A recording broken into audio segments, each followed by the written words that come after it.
ഇനി എനിക്ക് മുന്നോട്ട് പോകണമെങ്കിൽ ഞാൻ വികലാംഗനാണ്, നിസ്സഹായനാ. ഈ രണ്ട് കൂട്ടരുടെയും കരാള ഹസ്തത്തിൽ ഇങ്ങനെ ഞെക്കിയിട്ട് അങ്ങോട്ട് പീക്കിയിട്ട് അങ്ങോട്ട് പുറത്തേക്ക് എറിയോല്. മത്സരിക്കാൻ ഞാനുണ്ട്, മത്സരിക്കാൻ അടുത്ത് 5 പൈസ അല്ല, മനസ്സിലായോ? വി ഡി സതീശൻ മാത്രമല്ല, ആ വി ഡി സതീശന് എന്നോട് വ്യക്തിപരമായിട്ട് ഒരു അഭിപ്രായ വ്യത്യാസമില്ലെന്ന് എനിക്കറിയാം. പക്ഷെ അദ്ദേഹത്തിന്റെ പിന്നിൽ ഒരു ശക്തി പ്രവർത്തിക്കുന്നുണ്ട്. PV അൻവർ ഇല്ലാതെ അവിടെ ജയിപ്പിച്ച് കയറ്റി കൊടുക്കാമെന്നും അതോടുകൂടി PV അൻവറിന്റെ രാഷ്ട്രീയം ഈ അധിക പ്രസംഗം അവസാനിക്കണമെന്ന് ആഗ്രഹിക്കുന്ന അതിന് വേറെ തന്തൊക്കെ എനിക്കണം. മിത്രമെന്ന് കരുതിയവരോടൊപ്പം നിന്ന് ആ ശത്രുവിനെ നേരിടാമെന്ന് കരുതിയ എനിക്ക് ആ ശത്രുവിനോടൊപ്പമാണ് ചിലരൊക്കെ ഇപ്പുറത്തും എന്നുള്ള വസ്തുത. ഏറെ നാളിന് ശേഷം ശക്തനായ PV അൻവറിനെയാണ് ഇന്ന് മാധ്യമങ്ങൾക്ക് മുൻപിൽ കണ്ടത്. LDFനെയും UDFനെയും ഒരേപോലെ കടന്നാക്രമിച്ച് ശക്തമായി വിമർശിച്ചായിരുന്നു ഇന്ന് വീണ്ടും PV അൻവർ രംഗത്തെത്തിയത്. ചിലർ ഗൂഢശക്തികൾക്കായി പ്രവർത്തിക്കുന്നുവെന്നും 5 മാസമായി തന്നെ വാലിൽ കെട്ടി നടക്കുകയാണെന്നും അധിക പ്രസംഗം തുടരുമെന്നും അൻവർ പറഞ്ഞു.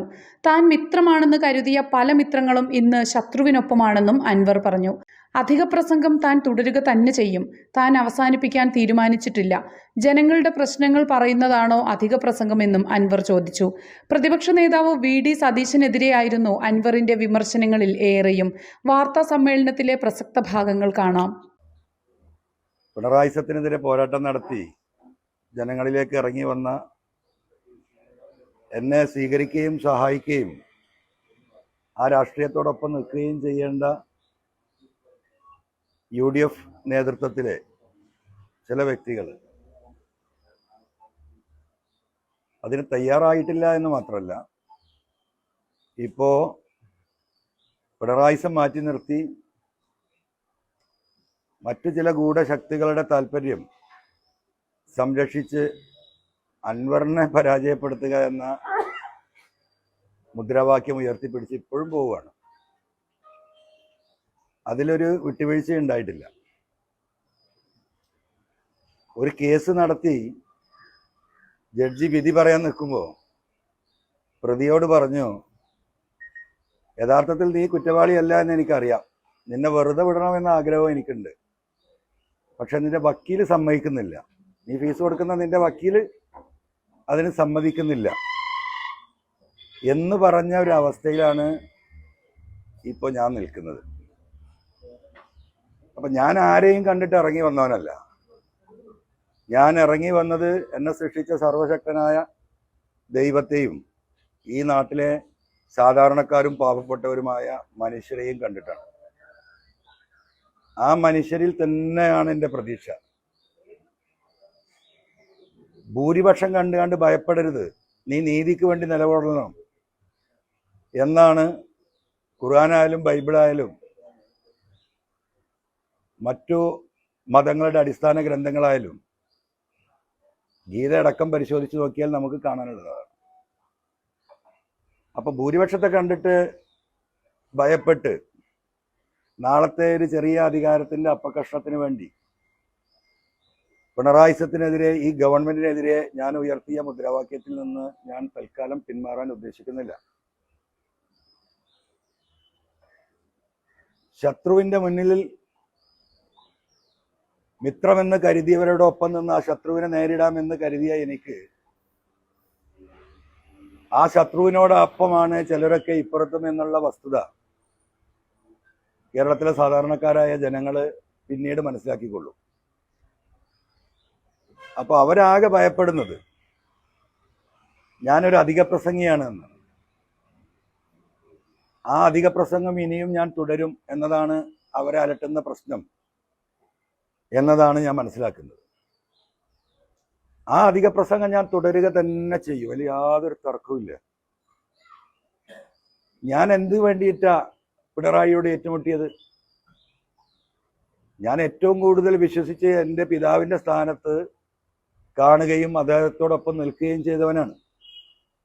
ഞാനൊരു കമ്മ്യൂണിസ്റ്റുകാരനായിട്ടല്ല ആ കമ്മ്യൂണിസ്റ്റ് പാർട്ടിയുമായി സഹകരിച്ചു പോയത്. കമ്മ്യൂണിസം ഉൾക്കൊണ്ടിട്ടുമല്ല. ഞാൻ അന്നും ഇതേപോലെ ഒരു സഹകരണ മുന്നണിയുടെ ഭാഗമാണ്, നിങ്ങൾക്കറിയാലോ. പക്ഷെ കമ്മ്യൂണിസ്റ്റ് പാർട്ടിയുടെ ആദർശത്തിലെ പരമപ്രധാനമായ ഒരു സംഗതി സോഷ്യലിസമാണ്. അത് പാവപ്പെട്ട മനുഷ്യരെ സഹായിക്കുക എന്നതാണ്.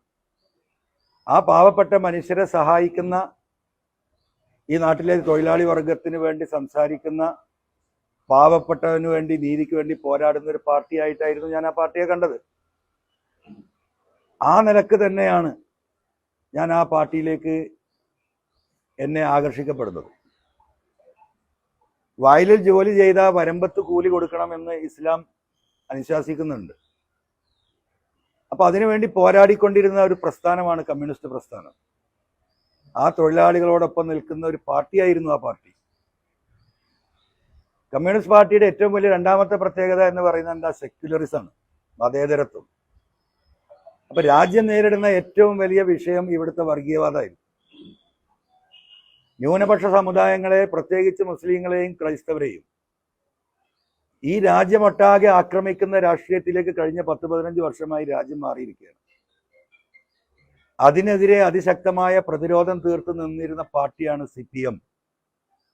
അപ്പൊ ആ സെക്യുലറിസവും, ആ മതേതരത്വവും, ആ സോഷ്യലിസവുമാണ് ആ പാർട്ടിയുമായി സഹകരിച്ചു പോകാൻ, അതിനുവേണ്ടി പോരാടാൻ, അതിനുവേണ്ടി പോരാളിയായി നിൽക്കാൻ, ആ ജനങ്ങളോടൊപ്പം ഈ രണ്ട് ആവശ്യങ്ങൾക്ക് വേണ്ടി പോരാട്ടം തുടർന്ന വ്യക്തിയാണ് ഞാൻ. ആ ഒറ്റ ആശയത്തിലാണ് ഞാൻ അതിൽ നിന്നത്. ഈ രാജ്യത്ത് ഒരുപാട് ശത്രുക്കളെ ഞാൻ ഉണ്ടാക്കിയിട്ടുണ്ട്. സംസ്ഥാനത്തിന്റെ നിയമസഭയിൽ ഇവിടുത്തെ പ്രധാനമന്ത്രിക്കെതിരെ ഗുജറാത്തിൽ നടന്ന ഒരു പശുഹത്യയിൽ അതിശക്തമായി ഞാൻ പ്രസംഗിച്ചതിന്റെ പേരിൽ BJPയുടെ ഉന്നതനായ ഒരു നേതാവ് എന്നെ വിളിച്ചു പറയുകയും, കേരളത്തിൽ നിങ്ങൾ മാത്രമാണ് ഈ പ്രധാനമന്ത്രിക്കെതിരെ ഇത്ര രീതിയിലുള്ള സംസാരം നടത്തുന്നത്. സൗഹാർദ്ദപരമായിട്ടാണ് പറഞ്ഞു. അതുകൊണ്ട് ദയവായി നിങ്ങളത് അവസാനിപ്പിക്കണം. ഞാൻ അദ്ദേഹത്തോട് സംസാരിച്ചു. ഞാൻ പറയുന്നത് വസ്തുതയല്ലേ, സത്യസന്ധമല്ലേ? ഇങ്ങനെയുണ്ടോ ഒരു അക്രമം? ഈ നിഷ്കളങ്കരായ മനുഷ്യരെ, വഴിയിൽ പോകുന്നവരെ ഈ വെട്ടിക്കൊല്ലുന്നത് ഏത് രീതിയിൽ അംഗീകരിക്കാൻ കഴിയും? നിങ്ങൾ ഇതാണ് തുടരുന്നതെങ്കിൽ ഞാൻ അതിനെ പ്രതിരോധിച്ചുകൊണ്ടേയിരിക്കും പറഞ്ഞു 2 വർഷം മുമ്പാ. അപ്പൊ നിങ്ങളിത് അവസാനിപ്പിച്ചില്ലെങ്കിൽ നിങ്ങളെ കൂടെയുള്ള പലരുണ്ടല്ലോ, അവിടെ തന്നെ ആ സഭയിൽ തന്നെ പല നേതാക്കന്മാരും ഉണ്ടല്ലോ ഞങ്ങൾക്കെതിരെ നിൽക്കുന്ന. അവിടെ CPMന്റെയോ UDFന്റെയോ ഒരു MLA പോലും ഇങ്ങനെ സംസാരിക്കുന്നില്ലല്ലോ. പിന്നെ നിങ്ങൾക്ക് മാത്രം എന്താ ഇത്ര പൊള്ളല്? അങ്ങനെ ചോദ്യം. സൗഹൃദ സംഭാഷണം അവസാനം ഞങ്ങൾ തമ്മിൽ തെറ്റി. ഇപ്പൊ പറഞ്ഞു നിങ്ങൾ അനുഭവിക്കുന്നു. ഞാൻ അനുഭവിക്കാൻ തയ്യാറാന്ന് പറഞ്ഞു. നിങ്ങൾക്കറിയാം, 2 വർഷം മുമ്പ് നിരന്തരമായി ED എന്നെ വിളിച്ചുകൊണ്ടിരുന്നു. ഒരുപാട് പീഡനങ്ങൾ ഞാൻ അനുഭവിച്ചിട്ടുണ്ട് ആ ഭാഗത്തുനിന്ന്. ഇന്നും ആ പോരാട്ടം തുടരുകയാണ്. അപ്പോൾ ഞാൻ ആ സെക്യുലർ നിലപാടിന്റെ ഭാഗമായി നിന്ന ഒരു പാർട്ടി പിന്നീട് ഞാൻ കാണുന്നത് ഒളിഞ്ഞും തെളിഞ്ഞും ഈ 2 സമുദായത്തെയും പല രീതിയിൽ ആക്രമിക്കപ്പെടുകയും ഭിന്നിപ്പിക്കുകയും ചെയ്യുന്ന വെറും ജാതിമത രാഷ്ട്രീയത്തിലേക്ക് CPM കഴിഞ്ഞ കുറച്ച് കാലങ്ങളായിട്ട് വഴിമാറി സഞ്ചരിക്കുകയാണ്. പല ഘട്ടത്തിലും ഞാനത് സൂചിപ്പിച്ചു. മലപ്പുറം ജില്ലയിലെ ഒരു വിഭാഗത്തെ, മുസ്ലിം വിഭാഗത്തെ ഏകപക്ഷീയമായിട്ട് പോലീസ് വേട്ടയാടുന്ന കാഴ്ച നമ്മൾ കണ്ടു. പല ഘട്ടങ്ങളിൽ ഞാനിത് പറഞ്ഞു. ഇത് അനീതിയാണ്, ഇതിലൊരു അടിസ്ഥാനവുമില്ല. സുജിത് ദാസ് എന്ന് പറയുന്ന ജില്ലാ പോലീസ് സൂപ്രണ്ട് കേരളം കണ്ട ഏറ്റവും വലിയ, അല്ലെങ്കിൽ ഇന്ത്യ കണ്ട ഏറ്റവും വലിയ RSSകാരന്റെ ഭാഗമാണ്. അദ്ദേഹത്തെ ആ കസേരയിൽ ഇരുത്തിക്കൊണ്ട് ഈ അനീതി നടപ്പിലാക്കരുത്. മലപ്പുറം ജില്ല എന്ന് പറയുന്നത് കേരളത്തിലെ ഏറ്റവും വലിയ ജില്ല, 60 ലക്ഷത്തോളം ആളുകൾ താമസിക്കുന്ന ജില്ലയാണ്. അതിൽ 75% മുസ്ലിം കമ്മ്യൂണിറ്റിയാണ്. അതിലെ നിരവധിയായ ചെറുപ്പക്കാരെ അടിസ്ഥാനമില്ലാത്ത ഒട്ടനവധി കേസുകളിൽ കുടുക്കി FIRന്റെ എണ്ണം വർദ്ധിപ്പിച്ചുകൊണ്ടിരിക്കുകയാണ്. പത്രക്കാരെ നിങ്ങൾക്കും അത് പരിശോധിച്ചാൽ കാണാൻ കഴിയും. ഒരു വർഷത്തിൽ 10,000-12,000 FIRകൾ രജിസ്റ്റർ ചെയ്യപ്പെട്ട മലപ്പുറം ജില്ല, അത് 30,000, 40,000, 45,000 ഉയർത്തിയത് ഈ സുജിത് ദാസാണ്. അതിന്റെ ഭാഗമായിട്ട് ലക്ഷക്കണക്കിന് ചെറുപ്പക്കാർക്ക് പാസ്പോർട്ട് എടുക്കാൻ യാതൊരു നിവൃത്തിയില്ല. പാസ്പോർട്ട് എടുത്ത് വിദേശത്ത് പോയി 1 മാസത്തെ ലീവിന് വന്ന് പാസ്പോർട്ട് പുതുക്കി പോകാൻ ആഗ്രഹിക്കുന്ന ഒരാളുകൾക്കും പാസ്പോർട്ട് പുതുക്കി പോകാൻ കഴിയുന്നില്ല. പല കുടുംബങ്ങളും കടം വാങ്ങി വിദേശത്തേക്ക് പോയവരാണ്. ആ കടം പോലും വീട്ടാൻ കഴിയാതെ അവരൊക്കെ ജപ്തിയിലായി, പലരുടെയും വീടുകൾ പോയി. നിരവധി തവണ ഞാൻ പറഞ്ഞു ഇടപെടണം. പക്ഷെ ഒരു ഇടപെടൽ ഉണ്ടായില്ല എന്ന് മാത്രമല്ല, അത് പ്രോത്സാഹിക്കപ്പെട്ടുകൊണ്ടേയിരുന്നു. അതിനെ ഞാൻ ചോദ്യം ചെയ്തു. നിങ്ങൾക്കറിയോ, കേരളത്തിൽ 2019 പ്രളയത്തിന് ശേഷം കേരളത്തിലെ 44 പുഴകളിലും മണലും മണ്ണും വന്ന് അടിഞ്ഞു കയറിയിരിക്കുകയാണ്. ഇപ്പോ ചാലിയാർ പുഴ വെള്ളത്തിലാണ്. ഏത് സമയം 4 മഴ പെയ്താൽ വെള്ളപ്പൊക്കമാണ്. പുഴയുടെ താഴ്ചയുടെ നിലവാരത്തിൽ നിന്ന് 2 മീറ്ററും 3 മീറ്ററും ഈ മണൽ വന്ന് അടിഞ്ഞിരിക്കുകയാണ്. ഈ വിഷയം നിയമസഭയിൽ ചർച്ച ചെയ്തു. ഗവൺമെന്റ് തീരുമാനമെടുത്തു ഈ മണലുകൾ മുഴുവൻ വാരി ഒഴിവാക്കാൻ. അത് വിൽപ്പന നടത്താനുള്ള അധികാരം പഞ്ചായത്തുകൾക്ക് കൊടുത്തു. നിങ്ങൾക്കറിയോ, ഇത് ഈ മേഖലയിൽ ഒറ്റ ചാലിയാർ പുഴ നിങ്ങൾ പരിശോധിച്ച് നോക്കിയാൽ 1000കണക്കിന് ചെറുപ്പക്കാർ ജീവിച്ചിരുന്ന മേഖലയാണ്. ഈ മണൽ വാരി ജീവിച്ചിരുന്നവരാണ്. ആ തീരുമാനം എടുത്തു എന്നല്ലാതെ ഒരു തരി മണൽ ഈ പുഴയിൽ നിന്ന് വാരാനുള്ള സംവിധാനത്തിലേക്ക് പിന്നീട് റവന്യൂ ഡിപ്പാർട്ട്മെന്റോ ഗവൺമെന്റോ പോയില്ല. റവന്യൂ മന്ത്രിയുമായിട്ടും ഗവൺമെന്റുമായിട്ടും നിരന്തരം പാർട്ടി ലീഡർഷിപ്പുമായും 1000കണക്കിന് ചെറുപ്പക്കാർ ഇതുമായി ജീവിച്ചത് പട്ടിണിയിലാണ്. 4, 5, 10 തൊഴിലാളികൾ കൂടിയിട്ട് ഒരു പിക്കപ്പ്, ഒരു ടിപ്പർ, ചെറിയ ടിപ്പർ വാങ്ങും. 50,000 1 ലക്ഷമോ ഉണ്ടായി ഒരു 4 5 ലക്ഷം രൂപ മുടക്ക് വരുന്ന വണ്ടിക്ക് 1 ലക്ഷം മുടക്കി 10 പാവപ്പെട്ട ചെറുപ്പക്കാര് 4 ലക്ഷമോ 5 ലക്ഷമോ ലോൺ എടുത്ത് ഈ വണ്ടി വാങ്ങി. അവർക്ക് അവരെ തൊഴിൽ നഷ്ടപ്പെട്ടു എന്ന് മാത്രമല്ല, അവരുടെ പലരുടെയും, എന്റെ വീടിന്റെ ചുറ്റും അന്വേഷിച്ചാൽ നമുക്കറിയാം എത്ര ആൾക്കാരുടെ വീട് പോയിട്ടുണ്ടെന്ന്. എന്താ വാരാത്തത്? ഇവിടുത്തെ ക്രഷർ മുതലാളിമാർ, വൻകിട ക്രഷർ മുതലാളിമാരുടെ എംസാൻഡ് ഇവിടെ വിറ്റുപോകണം. അവരുമായിട്ടുള്ള ധാരണയാണ്, നെക്സസ് ആണ്. ആ മുതലാളിമാർക്ക് വേണ്ടിയിട്ട് ഈ പ്രദേശത്തെ പാവപ്പെട്ടവരുടെ വയറ്റത്തടിച്ചവൻ ഞാനത് സംസാരിച്ചിട്ടുണ്ട്, നിയമസഭയിൽ പറഞ്ഞിട്ടുണ്ട്. ആ പാവപ്പെട്ടവർക്ക് ഞാൻ സംസാരിച്ചിട്ടുണ്ട്, ഇപ്പോഴും സംസാരിച്ചുകൊണ്ടിരിക്കുകയാണ്. അതാണ് ഞാൻ അധിക പ്രസംഗി. ആ പ്രസംഗം എനിക്ക് തുടരാതിരിക്കാൻ പറ്റുമോ? ഓരോ മേഖലയെടുത്ത് നിങ്ങൾ പരിശോധിക്കുക. ഈ വനമേഖല എന്താ സ്ഥിതി? ഇപ്പൊ കാളികാവില് കടുവയെ പിടിക്കാൻ വെച്ച കൂട്ടിൽ പുലി കുടുങ്ങിയിരിക്കുന്നു. കടുവയെ കൊടുക്കാൻ വെച്ച കൂട്ടിൽ വേറെ ഏതൊരു പുലി വന്ന് കയറിയിരിക്കുന്നു. നിങ്ങൾ റിപ്പോർട്ട് ചെയ്തല്ലോ നിങ്ങൾ. ഇന്ന് പാലക്കാട് ജില്ലയിൽ ആന ചവിട്ടി കൊന്നിരിക്കുന്നു. നിരന്തരമായി ഈ ഗവൺമെന്റിനോട് ഞാൻ പറഞ്ഞ വിഷയമാണ്. ഈ മലയോര കുടിയേറ്റ മേഖലയിലെ ജനങ്ങൾക്ക് ജീവിക്കാൻ ഒരു മാർഗവുമില്ല. 10 സെന്റിൽ ഒരു കപ്പ കൃഷി പോലും ചെയ്യാൻ വയ്യ. ഗവൺമെന്റ് ഇതിന് പ്രൊട്ടക്ഷൻ ഉണ്ടാക്കണം. ആ പ്രൊട്ടക്ഷൻ ഉണ്ടാക്കുന്നതിന് പകരം ഗവൺമെന്റ് ചെയ്തെന്താ? കഴിഞ്ഞ നിയമസഭാ സമ്മേളനത്തിൽ ഒരു പുതിയ ബില്ല് കൊണ്ടുവരിക. എന്തിനാ? ഫോറസ്റ്റിന് പുതിയ അധികാരങ്ങള്, പോലീസിന്റെ അധികാരം ഫോറസ്റ്റിന് കൊടുക്കാൻ പോകുന്നു. ഫോറസ്റ്റ് ഉദ്യോഗസ്ഥന്മാർ അറസ്റ്റ് ചെയ്യുന്ന പ്രതികളെ DFOയുടെ മുന്നിൽ ഹാജരാക്കി അവരുടെ ലോക്കപ്പ് ചെയ്യാനുള്ള നിയമം 2 വർഷം മുമ്പ് കേരളയില് പുതിയ ഫോറസ്റ്റ് സ്റ്റേഷൻ ഉദ്ഘാടനം ചെയ്ത് നിങ്ങൾക്കറിയാം. അത് പോലീസ് സ്റ്റേഷനേക്കാളിലും വലിയ ലോക്കപ്പ്. ഞാൻ അന്ന് മന്ത്രിയോട് ചോദിച്ചത് എന്തിനാ അത് ചെറിയ മാറ്റങ്ങൾ വരാൻ പോകുന്നുണ്ട്. അപ്പൊ ഒരു പോലീസിന്റെ അധികാരം എന്ന് പറഞ്ഞാൽ പോലീസ് അറസ്റ്റ് ചെയ്താൽ SP-യുടെ മുമ്പിലല്ല ഹാജരാക്കേണ്ടത്, കോടതിയുടെ മുമ്പിലാ.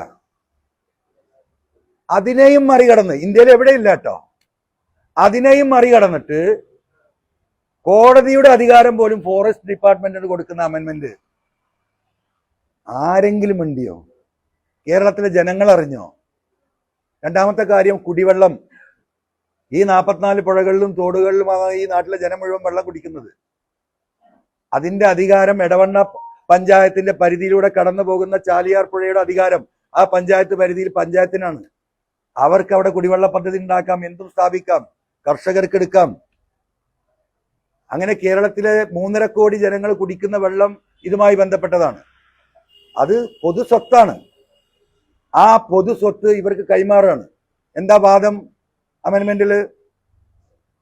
ഈ പുഴകൾ ആരംഭിക്കുന്നത് ഈ പറയുന്ന ഫോറസ്റ്റിലാണ്.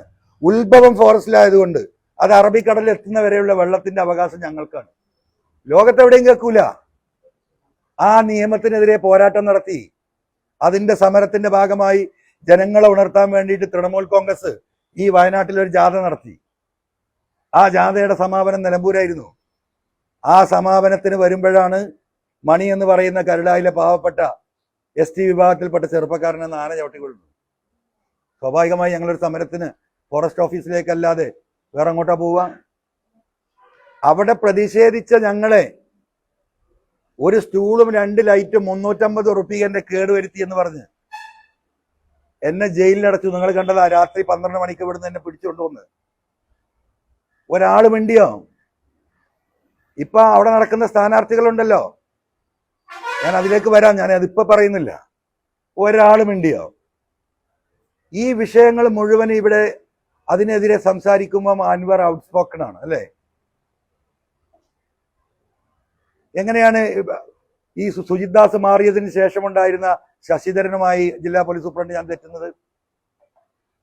ഇവിടെ 4 സെന്റ് ഭൂമിയിൽ ലൈഫ് പദ്ധതിയിൽ വീട് വെക്കുന്ന പാവപ്പെട്ടവന് 2 ബക്കറ്റ് മണ്ണ് ആ തറയിലിടാൻ ഇവർ സമ്മതിക്കില്ല. ഒട്ടുമിക്ക പഞ്ചായത്തുകളിലും ലൈഫ് പദ്ധതി തടസ്സപ്പെട്ടു. എന്താ? മണ്ണിട്ടല്ലേ ബാക്കി ജോലി ചെയ്യാൻ പറ്റൂ. അതിലേക്ക് മണ്ണടിക്കുന്ന വാഹനങ്ങൾ മാത്രം തെരഞ്ഞു പിടിക്കുക പോലീസ്. സാധാരണ SIന്റെയും CIന്റെയും കാര്യമല്ല പറയുന്നത് കേട്ടോ, SP-യുടെ ഓർഡറാ. പോലീസുകാർക്ക് ഒരു നിവൃത്തിയില്ല. ഇത് ഞാൻ ചോദ്യം ചെയ്തു. ഈ പറയുന്ന ശശിധരൻ SP-യുമായി ഞാൻ വാക്കേറ്റമുണ്ടായി. ഇപ്പൊ LDFന്റെ കയ്യിലാണല്ലോ അമരമ്പലം പഞ്ചായത്ത്. ഞാനന്ന് അവരെ കൂടെയാണല്ലോ. ആ പ്രസിഡന്റും കുഞ്ഞിപ്പും വൈസ് പ്രസിഡന്റും പ്രതിപക്ഷ അംഗങ്ങളും അടക്കമുള്ള മുഴുവൻ പഞ്ചായത്ത് അംഗങ്ങൾ ഞാൻ പോയി, നിങ്ങൾ SP-നെ പോയി കാണാൻ പറഞ്ഞു. ഞാൻ എന്താ പറഞ്ഞ മറുപടി? സമ്മതിക്കൂല. ആ പാവപ്പെട്ടവനോട് ഞാൻ സംസാരിച്ചിട്ടുണ്ട്. നിങ്ങൾ നിലമ്പൂർ കൂടെ പോകുമ്പോൾ നോക്കൂ, എല്ലാ കൊമേഴ്സ്യൽ സ്ഥലങ്ങളും പാടങ്ങളും മണ്ണിട്ട് നികത്തിയിട്ടുണ്ട്. ഒരു പ്രശ്നമില്ല. ഈ 4 സെന്റുകാരന് ഗതി കെട്ടിട്ട് നാട്ടുകാരുടെ സഹായത്തോട് കൂടിയിട്ട് ഗവൺമെന്റിൽ നിന്ന് കിട്ടുന്ന ഈ 4 ലക്ഷം വെച്ച് ജനങ്ങൾ കൂടി തട്ടിക്കൂട്ടി ഉണ്ടാക്കുന്ന വീടുക്ക് 2 ബക്കറ്റ് മണ്ണിടാൻ ഇവർ സമ്മതിക്കൂല. ആ മണ്ണിടണമെങ്കിൽ പെർമിറ്റ് എടുത്ത് മണ്ണടിക്കുന്ന ഇവിടുത്തെ മാഫിയകളോട് മണ്ണടിക്കാൻ പറയണം. ഒരു തറ ഫില്ല് ചെയ്യണമെങ്കിൽ 25,000 കൊടുക്കണം അവന്റെ അടുത്ത് മണ്ണെടുക്കണമെങ്കിൽ. ആ തൊട്ട അയൽവാസി ഇതാ ഇവിടുന്ന് ബക്കറ്റിൽ 2 മണ്ണെടുത്തോ എന്ന് പറഞ്ഞാൽ പറ്റൂല. ഇതാണ് ഞാൻ ചോദ്യം ചെയ്തത്. ഞാനത് നിർത്തണോ? അപ്പൊ ഞാൻ ഇനിയും സംസാരിക്കും. അപ്പോ ജനങ്ങൾക്ക് വേണ്ടി സംസാരിക്കുമ്പോൾ ഞാൻ UDFന്റെ അകത്ത് വന്നാലും അൻവർ ഇത് തന്നെയാണ്. ഇവർക്ക് പല ഏർപ്പാടും ഉണ്ടാകും. ചില ആളുകൾക്ക് അവർക്ക് ഞാൻ നാളെ തടസ്സമാകും. അപ്പൊ എന്താ, എന്നെ ഫിനിഷ് ചെയ്യണം. അപ്പൊ ഞാൻ രംഗത്തുണ്ടാകാൻ പാടില്ല. ഇപ്പൊ എന്താ അവര് പറയുന്നത്? ഞാൻ ഷൗക്കത്തിനെ അംഗീകരിച്ചില്ല, സ്ഥാനാർത്ഥിനെ അംഗീകരിച്ചില്ല. ഞാൻ എന്താ പറഞ്ഞത്? തലേ ദിവസം UDF നിർത്തുന്ന ഏത് സ്ഥാനാർത്ഥിയായാലും അടിവരട്ടു, ഏത് ചെകുത്താനായാലും നമ്മളെ പ്രയോഗമാണ്. ചെകുത്താൻ എന്ന് അത്തരം ഘട്ടത്തിൽ നമ്മൾ പ്രയോഗിക്കുന്ന ആരായാലും നിർബാധം എന്നർത്ഥം വരുന്ന വാക്കാ. ഞാൻ പറഞ്ഞതല്ലേ, 5 മാസമല്ലേ എന്നെ ഈ വാലിൽ കെട്ടി നടക്കുന്നത്. ഞാൻ എന്നെ UDFൽ കൂട്ടണമെന്ന് പറഞ്ഞു പോയതല്ല. UDFന്റെ ഉത്തരവാദിത്തപ്പെട്ട നേതാക്കന്മാര് എന്റെ കൂടെ വരണമെന്ന് പറഞ്ഞതാ. അതിന് മുൻകൈ എടുത്തത് ബഹുമാനപ്പെട്ട കുഞ്ഞാലിക്കുട്ടി സാഹിബാണ്. നിങ്ങൾ ഒറ്റക്കല്ല ഇനി പോരാടേണ്ടത്. ഈ നാട്ടിലെ അടിസ്ഥാനപരമായ പ്രശ്നങ്ങളാണ് നിങ്ങൾ പറയുന്നത്. നിങ്ങളെ കൂടെ ഞങ്ങളുണ്ട്, നിങ്ങളിങ്ങനെ ഒറ്റക്ക് പോരാടി മരിക്കേണ്ട വ്യക്തിയല്ല എന്ന് പറഞ്ഞ് UDFുമായി സഹകരിച്ചു പോകണം എന്ന് പറഞ്ഞത് അദ്ദേഹമാണ്, അദ്ദേഹം മാത്രമാണ്. ഇന്നും അദ്ദേഹം ഇതിനു വേണ്ടി ശ്രമിച്ചുകൊണ്ടിരിക്കുക. അറിയോ നിങ്ങൾക്ക്? അങ്ങനെ പോയതാ ഞാൻ. ആ പോയ എന്നെ ആ UDFുമായി യോജിപ്പിക്കാൻ പഠിച്ച പണി 18 അദ്ദേഹം നോക്കിയിട്ടു, പാണക്കാട് തങ്ങൾ ഉൾപ്പെടെ നോക്കിയിട്ടു സംഗതി നടക്കുന്നില്ല. നടക്കാത്തതിന് വേറെ കാരണങ്ങളുണ്ട്. അതെനിക്ക് പറയാനുള്ളത് നിലമ്പൂരിലെ ജനങ്ങളോട്. അത് നമ്മൾ പിന്നീട് ആലോചിച്ച് പറയും. അപ്പൊ ഞാൻ അദ്ദേഹത്തോട് ഇന്നും പറഞ്ഞു, ദയവായി നിങ്ങൾ എനിക്ക് വേണ്ടി ദയവായി നിങ്ങൾ ആരും കാല് പിടിക്കരുത്. കോൺഗ്രസ് നേതൃത്വം ഒറ്റക്കെട്ടായി നിൽക്കുന്നു. UDFൽ ഞാൻ വരണം. നിങ്ങൾ കാണുന്നുണ്ടല്ലോ, കോൺഗ്രസിന്റെ പ്രവർത്തകർ, UDFന്റെ പ്രവർത്തകർ, മുസ്ലിം ലീഗിന്റെ പ്രവർത്തകർ, ഇവിടുത്തെ സാമുദായിക കക്ഷികൾ ഈ പിണറായിസം അവസാനിപ്പിക്കാൻ അൻവറിനെ കൂടെ നിർത്തണം, ആത്മാർത്ഥമായി സത്യസന്ധമായി എന്ന് പറയണം. അതിന്റെ പേരിലാണ് നമ്മൾ നിന്നത്. ഇപ്പോഴും ഒരു തലയും പാലും ഇല്ല. കഴിഞ്ഞ 2-ാം തീയതി എടുത്ത തീരുമാനം എന്നെ കൂടെ കൂട്ടി സഹകരണ മുന്നണിയാക്കാൻ സമ്മതിച്ചതാ. ഒരു ഡിമാൻഡ് എനിക്ക് ഉണ്ടായിരുന്നില്ല. ഒരു അലയൻസ്, ഒരു ധാരണം, സഹകരിച്ച് പോകാം. അത് പ്രഖ്യാപിക്കാൻ ഇത്രയും ദിവസങ്ങൾ നീണ്ടുപോയി അല്ലേ? 15-ാം തീയതി എറണാകുളത്ത് വെച്ച് അദ്ദേഹത്തെ കാണുമ്പോൾ 2 ദിവസത്തിനുള്ളിൽ പറയാന്ന് പറഞ്ഞു. അപ്പൊ അദ്ദേഹം വിചാരിച്ചത് എന്താ അറിയോ? തെരഞ്ഞെടുപ്പ് ഉണ്ടാവില്ല, തെരഞ്ഞെടുപ്പ് പോകും എന്ന് നമുക്ക് തോന്നിയല്ലോ. അപ്പൊ ഈ വാലുമ കെട്ടിയിട്ട് ഇങ്ങനെ നടക്കാം. മനസ്സിലായില്ലേ? ഫോൺ വിളിച്ച ഫോൺ എടുക്കൂല. അദ്ദേഹത്തിന്റെ ഗൺമാന്മാരെ വിളിച്ചാൽ അദ്ദേഹം എടുത്തിട്ട് പറയും, സാർ തിരിച്ചു വിളിക്കൂട്ടോ. അദ്ദേഹത്തെയാണ് UDF ഉത്തരവാദിത്തപ്പെടുത്തിയത്. അത് കഴിഞ്ഞു. അപ്പോഴൊക്കെ സ്ഥാനാർത്ഥി ആരാ?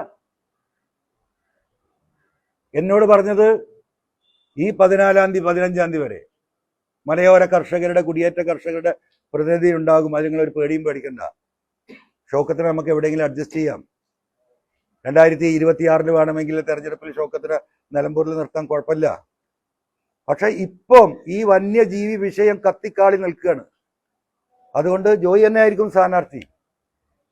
എന്നാ പറയുന്നത് അറിയാമോള്? ഈ പറയുന്ന 15-ാം തീയതി, ഈ മാസം 15-ാം തീയതി.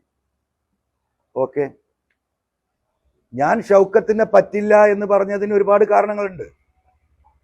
ഞാനിപ്പോൾ അത് വിസ്തരിക്കുന്നില്ല. ആരെ നിർത്തിയാലും ഷൗക്കത്ത് അടക്കമുള്ളവരെ ഞങ്ങൾ പിന്തുണക്കും. ഒരു തർക്കമോ കാര്യത്തിന് വേണ്ട. കാരണം അത് പിന്നെ UDFന്റെ സ്ഥാനാർത്ഥിയാണ്. ഞാൻ UDFന്റെ ഭാഗമാകുമ്പോൾ. പക്ഷേ ഞാനും കൂടി UDFന്റെ ഭാഗമായി നിന്നാൽ ഈ പിണറായിസത്തിനെതിരെയുള്ള പോരാട്ടം PV അൻവറും UDFും ഒരുമിച്ച് നിന്നിട്ടും നിലമ്പൂരിലെ LDFന്റെ സ്ഥാനാർത്ഥി വിജയിച്ചാൽ ഉണ്ടാകുന്ന അവസ്ഥകളൊന്നും ആലോചിക്കും. പിന്നെ പിണറായിസ് ഉണ്ടോ? പിന്നെ ഇവിടെ ആന്റി ഇൻകമ്പൻസി ഭരണവിരുദ്ധത ഉണ്ടോ? കേരളത്തിൽ വരാൻ പോകുന്ന 140 മണ്ഡലങ്ങളെയും ഇത് ബാധിക്കൂലേ? ഞാൻ എന്തിനു വേണ്ടിയാണ് രാജിവെച്ചത്? 3-ാം വട്ടവും പിണറായി വരുന്നു എന്ന നരേഷൻ ഇവിടെ കൃത്രിമമായി സൃഷ്ടിച്ച് ഇവിടെ പ്രചരണം നടന്നുകൊണ്ടിരിക്കുകയാണ്. അതല്ല വസ്തുത. ജനങ്ങൾ ആ ഗവൺമെന്റിനെതിരാണ് എന്ന് കേരളീയ സമൂഹത്തെ ബോധ്യപ്പെടുത്താനല്ലേ ഞാൻ രാജിവെക്കുന്നതിന്റെ ഒരു കാരണം. എന്താ എനിക്ക് അപ്പ പറഞ്ഞൂടെ? പിണറായിക്കെതിരെ നിലമ്പൂരിൽ ജനങ്ങളെ ഒപ്പം നിർത്തി UDFന്റെ സഹായത്തോടു കൂടി ഞാൻ അവിടെ മത്സരിച്ച് ജയിക്കുമെന്ന് പറഞ്ഞാൽ വല്ല ആരെങ്കിലും പറ്റൂല എന്ന് പറയോ? എന്നെ ഈ കുറ്റവാളിയാക്കുന്ന കേരളത്തിലെ ജനങ്ങളോടാണ് ഞാൻ ചോദിക്കുന്നത്. ഇവർ തടയോ? എനിക്ക് മത്സരിച്ചൂടെ? ഇപ്പൊ തെരഞ്ഞെടുപ്പ് ഘട്ടത്തിലല്ലേ? ഇപ്പൊ ഈ അൻവറിനെ തെറി പറയുന്ന ആളുകൾ മുഴുവൻ ഈ പ്രചരണ രംഗത്തുണ്ടാവില്ലേ? ഞാൻ എന്താ ചെയ്തത്? ഞാൻ പറഞ്ഞു, മലയോരത്ത് പ്രശ്നമുണ്ട്, ഒരു കുടിയേറ്റ കർഷകൻ ഇവിടെ സ്ഥാനാർത്ഥിയാവണം, അത് വലിയ ഇമ്പാക്റ്റ് ഉണ്ടാക്കും. അതാണോ ഞാൻ ചെയ്ത തെറ്റ്? ഇപ്പൊ എല്ലാവരും സ്ഥാനാർത്ഥി നിശ്ചയിക്കുന്നുണ്ടല്ലോ. ഒരു മലയോര കുടിയേറ്റ കർഷകൻ ആരെങ്കിലും പരിഗണിച്ചോ? ആരെങ്കിലും? ഇപ്പൊ LDFന്റെ സ്ഥാനാർത്ഥി ഉണ്ടല്ലോ, സ്വരാജ്. എൻ്റെ അടുത്ത സുഹൃത്താണ്, എനിക്ക് ഇഷ്ടമാണ് വ്യക്തിപരമായിട്ട്. പക്ഷേ ഈ പിണറായിസത്തിന്റെ കേരളത്തിലെ ഏറ്റവും വലിയ വക്താവാണ് ആര്? ഈ സ്വരാജ് അല്ലേ? പിണറായിസത്തെ താലോലിക്കുന്നതിൽ മുൻപന്തിയിലല്ലേ സ്വരാജ്? ഈ വന്യമൃഗ പ്രശ്നങ്ങൾ മുഴുവൻ, ഞാൻ നിലമ്പൂർക്കാരനാന്ന് പറയുന്നുണ്ടല്ലോ, ഈ വന്യമൃഗ വിഷയങ്ങൾ മുഴുവൻ ഉണ്ടായിട്ട് നിലമ്പൂരിലേക്ക് കടന്നു വന്ന് ഈ ഗവൺമെന്റിനടുത്ത് പോരായ്മയുണ്ടെന്ന് സൂചിപ്പിക്കാനെങ്കിലും ഈ പറയുന്ന സ്വരാജ് തയ്യാറായിട്ടുണ്ടോ? നിലമ്പൂരിലെ ജനങ്ങളൊന്ന് പറയട്ടെ. ഉണ്ടായിട്ടില്ലല്ലോ. ഈ ജില്ലാ പോലീസ് സൂപ്രണ്ട് ഈ കോലത്തിൽ ഒരു ജനവിഭാഗത്തെ ഇങ്ങനെ വക്രീകരിച്ച് ക്രിമിനലുകളാക്കുമോ? ലോകത്തിലെ എല്ലാ കാര്യങ്ങളും സംസാരിക്കുന്ന സ്വരാജ് ഒരു വട്ടം ഒരു ഫേസ്ബുക്ക് പോസ്റ്റ് പോലീസിന്റെ നടപടി ശരിയല്ല എന്ന് പറഞ്ഞോ? സ്വരാജ് സംസാരിക്കും പലസ്തീനിലെ മുസ്ലിങ്ങൾക്ക് വേണ്ടി. മുടക്കൊന്നുമില്ലല്ലോ. പലസ്തീനിലെ മുസ്ലിങ്ങൾക്ക് വേണ്ടി, ലോകത്ത് ഉണ്ട് എന്ന് പറയുന്ന ഇസ്ലാമോഫോബിയക്ക് എതിരെ അല്ല. ഇന്ത്യയിൽ നടക്കുന്ന, മലപ്പുറത്ത് നടക്കുന്ന, മൂക്കിന്റെ ചോട്ടിൽ നടക്കുന്ന നിലമ്പൂരിലെ വിഷയത്തിൽ പോലും മൂപ്പര് പ്രതികരിക്കൂല. അപ്പം ഈ പറയുന്ന 921 നടന്ന കാര്യങ്ങളൊക്കെ പ്രസംഗിക്കും. അതിപ്പം CPM ചെയ്തുകൊണ്ടിരിക്കരുത്. CPM എന്താ പറയാ?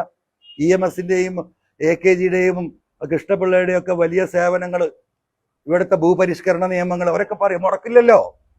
ഇപ്പൊ ഇവിടുത്തെ ആശാ തൊഴിലാളികൾക്ക് 100 രൂപ കൊടുക്കാൻ നിങ്ങൾ തയ്യാറുണ്ടോ? CPM, ഈ ഗവൺമെന്റ് തയ്യാറുണ്ടോ? അപ്പൊ പഴയത് പറയാ, ആ പാവങ്ങൾ ഇപ്പോഴും തെണ്ടുക. എവിടെ എത്തി എനിക്കറിയില്ല. ജാഥ പോയിക്കൊണ്ടിരിക്കുക, പട്ടണി ജാഥ. അതിനെക്കുറിച്ച് പറയില്ല. അപ്പോ അന്നത്തെ കാര്യം പറയും. മനസ്സിലായില്ലേ? നിലമ്പൂരിൽ നടക്കുന്ന കാര്യം പറയില്ല. ഒരു പ്രളയം ഉണ്ടായല്ലോ നിലമ്പൂരിലല്ലേ, തലകുത്തി മറിഞ്ഞല്ലോ, നിങ്ങൾ കണ്ടതാണല്ലോ. സ്വരാജ് ഞങ്ങൾ ആരെയും കണ്ടിരുന്നോ? നിലമ്പൂർക്കാരന് പോത്തല്ലിൽ മുപ്പര പഞ്ചായത്തിലാ, അദ്ദേഹത്തിന്റെ പഞ്ചായത്തിലാ.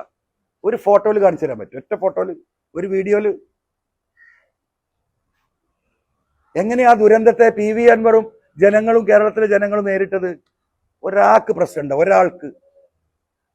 10,000 ചില്ലാനം വീട്ടിൽ വെള്ളം കയറി, 500ഓളം വീടുകൾ തകർന്നു, 1000ഓളം വീടുകൾ ഭാഗികമായി തകർന്നു. 6 മാസം കൊണ്ട് പ്രശ്നം തീർത്തോ? 6 മാസം കൊണ്ട്. അന്നും കൊടുത്തത് വീട് പോയതിന് 4 ലക്ഷം, ഭൂമിയില്ല, ഭൂമിയും വീടും പോയതിന് 10 ലക്ഷമാണ്. ആ പൈസ നിങ്ങൾ അവിടെ നിന്ന് ചെല്ലു, വഴിക്കടവില് ആൾക്കാരെ പോക്കറ്റിൽ ഇട്ടെടുത്തു PV അൻവർ. മനസ്സിലായോ?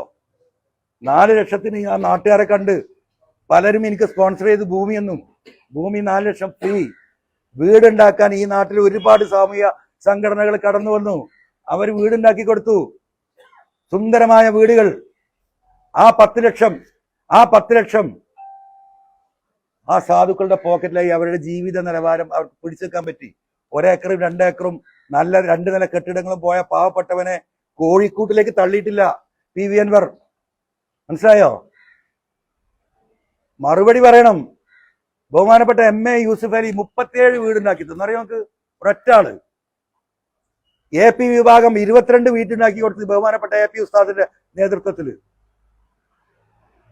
അങ്ങനെ ചെറുതും വലുതുമായ ഒട്ടനവധി കാര്യങ്ങള്. ജമാഅത്ത് ഇസ്ലാമിയുടെ കെയർ ഓഫിൽ 10-22 വീടുകൾ. എന്തിനേറെ പറയുന്നു, ഈ പറയുന്ന നമ്മുടെ ചുങ്കത്തറയിലെ മാർത്തോമ സ്കൂളിൽ 23 വീട്. മാർത്തോമ സമൂഹം, ആ വീട്ടിൽ, ആ സ്കൂളിൽ പഠിച്ച 23 കുട്ടികൾക്ക് ഡാമേജ് ഉണ്ടായിരുന്നു. വീടിന് ഉണ്ടാക്കി കൊടുത്തു. അറിയാങ്ങള്? ഒരു സമുദായം, ഒരു സ്കൂള്, ഒരാൾക്കും ഒരു പ്രശ്നമില്ല. മുഴുവൻ പൂർത്തീകരിക്കപ്പെട്ടു. പൂർത്തീകരിക്കപ്പെടാത്ത ഒറ്റ കാര്യം ഉണ്ടെന്ന് അറിയാങ്ങള്? ST കാട്ടിന്റെ ഉള്ളിൽ താമസിക്കുന്ന പാവപ്പെട്ട ST വിഭാഗത്തിൽപ്പെട്ട സഹോദരന്മാർക്ക് ഭൂമി കൊടുക്കാൻ ഈ പറയുന്ന മുണ്ടേരി ഫാമിൽ അങ്ങാടിക്കടുത്ത് ഭൂമി കൊടുത്ത് അവരെ മാറ്റിപ്പാർപ്പിക്കാനെന്ന് ഗവൺമെന്റ് തീരുമാനിച്ചു.